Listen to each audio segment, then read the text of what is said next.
Sir ये बताइए, ये जो नंदी के प्राण प्रतिष्ठा वाली जो बात थी, जिस पर आपने काफ़ी एक बयान था आपका जो काफ़ी चर्चा में रहा कि इस तरह का प्राण प्रतिष्ठा वाली जो बात है ऐसा कहीं भी संभव नहीं है, क्या कहेंगे सर आप? एक तो ये दावा जो करते हैं कि हम वेद मंत्रों से प्राण प्रतिष्ठा करते हैं, तो हम आर्य समाज के लोग महर्षि दयानंद के अनुयायी बहुत ज़्यादा महत्व देते हैं वेद मंत्रों को। हमें आज तक एक भी वेद मंत्र नहीं मिला जिससे कोई प्राण प्रतिष्ठा होती हो निर्जीव पत्थर में। और यदि होती है, इनका दावा है, तो हम पूछना चाहते हैं कि वो नंदी हो, चाहे गणेश हो, चाहे राम हो, कृष्ण हो, किसी की भी मूर्ति प्राण प्रतिष्ठा होने के बाद एक शब्द बोल के दिखाए, एक कदम चल के दिखाए।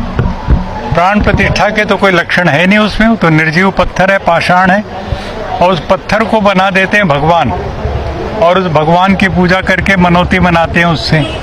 इससे ज़्यादा अंधविश्वास, उसकी पराकाष्ठा क्या होगी? सर एक अफवाह उड़ी थी कि भगवान जी दूध पी रहे हैं, वो क्या था?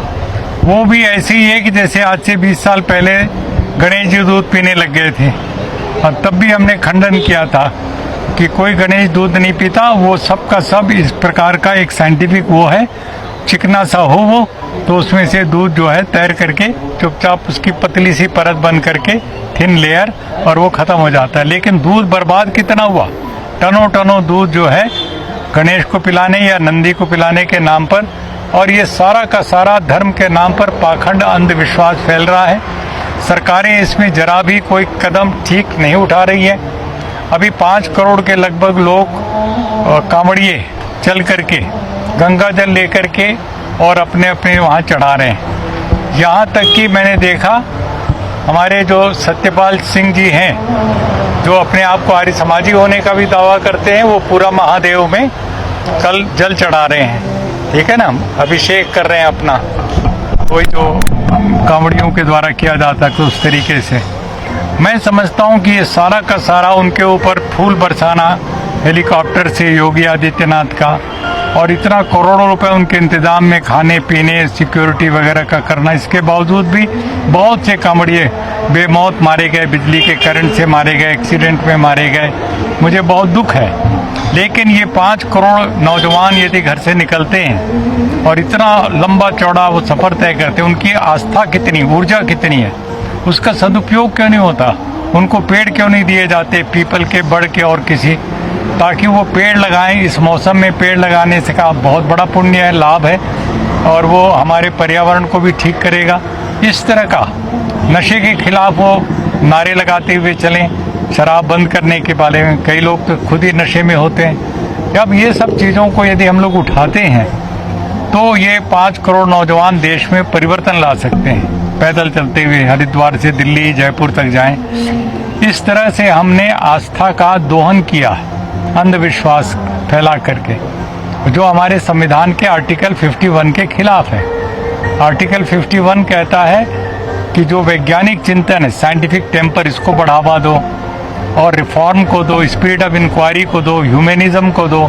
लेकिन उसके ठीक विपरीत जा करके हम लोग अंधविश्वास में जकड़े जा रहे हैं। कभी गणेश जी दूध पी रहे हैं, कभी नंदी दूध पी ले रहा है, और सरकारें बड़े आराम से उसका लाभ उठा रही हैं, अंधविश्वास।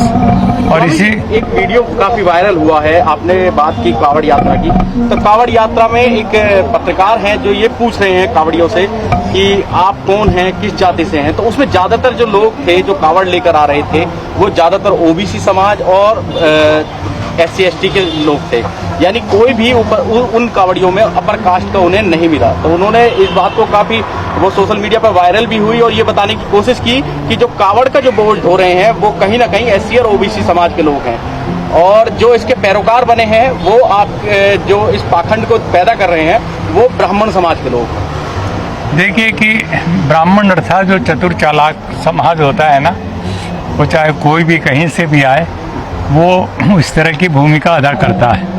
और एक बार ये सब बातें बता कि जैसे अभी आपने शुरू में पूछा प्राण प्रतिष्ठा, और तुम पत्थर में प्राण प्रतिष्ठा कर सकते हो, मान लिया 1 मिनट के लिए, तो अपने मरे हुए बाप को क्यों नहीं जिंदा कर लेते?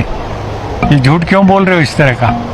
बड़े बड़े मंदिर क्यों बना रखे हैं? मंदिर में देवता भगवान नहीं होते, मंदिर, सबसे बड़ा मंदिर हमारा हृदय है। हमारी आत्मा है, उसमें परमात्मा सर्वव्यापक सर्वशक्तिमान निराकार विराजमान है। हमें कहीं बाहर जाने की जरूरत नहीं, अपने ईश्वर को ध्यान में करना है, उसके सत्य प्रेम करुणा के गुणों को अपने अंदर जाओ, ध्यान करो और अधिक सत्य की ताकत पैदा करो, न्याय की ताकत, और जो असत्य और अन्याय से टकराओ। ये है वेदों के अनुसार वैदिक जो अध्यात्म है, एकेश्वरवाद है, उसकी रूपरेखा।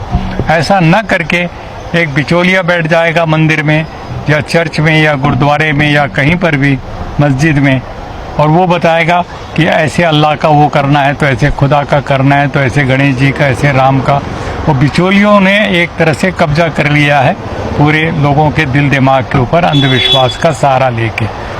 तो आज ज़रूरत है कि एक एक नौजवान बच्चे को स्कूल कॉलेज में उनको हम पूरी तरह से ईमानदारी से बताएं कि सच्चे ईश्वर की, सच्चे शिव की उपासना करने के लिए तुम्हें कहीं बाहर किसी मूर्ति के पास जाने की जरूरत नहीं है। अपने अंदर झांको, परमात्मा ने सबसे कीमती और सबसे सुंदर पवित्रतम मंदिर तुम्हें बना के दिया, तुम्हारा शरीर, ठीक है ना।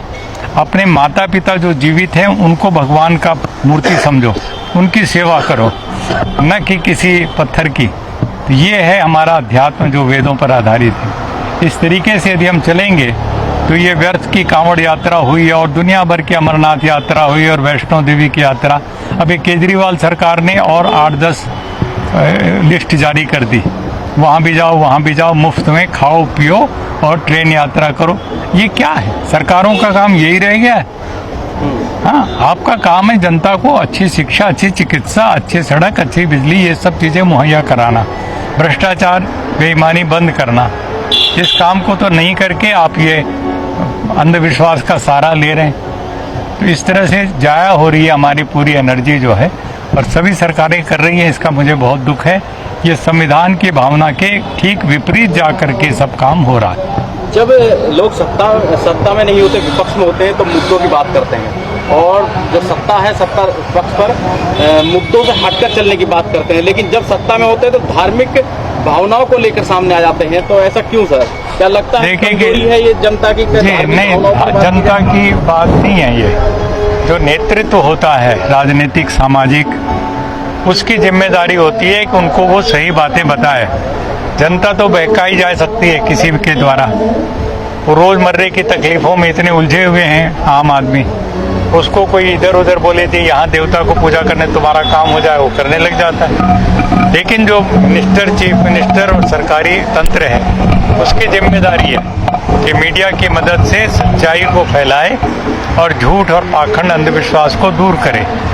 अब ऐसा करेंगे तो समाज का फायदा होगा।